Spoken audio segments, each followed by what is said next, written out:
Spring is typical tornado season, and April is the third busiest month for tornadoes across the U.S. But this April, we had multiple tornado outbreaks, more than 280 tornadoes. That's the second most since records began in 1950. There are more cameras capturing more tornadoes, but does climate change really have anything to do with this? When it comes to tornadoes, the answer is not simple. At every location, tornadoes are rare events.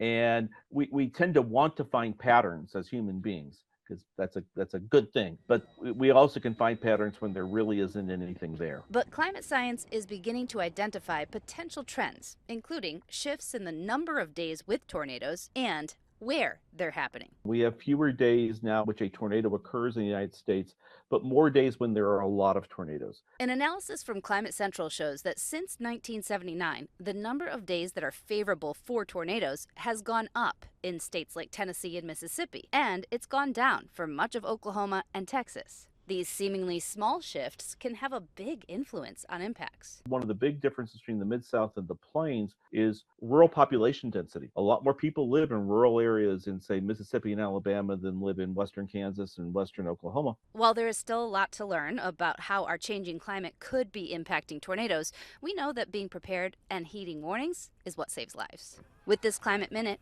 I'm Ginger Z.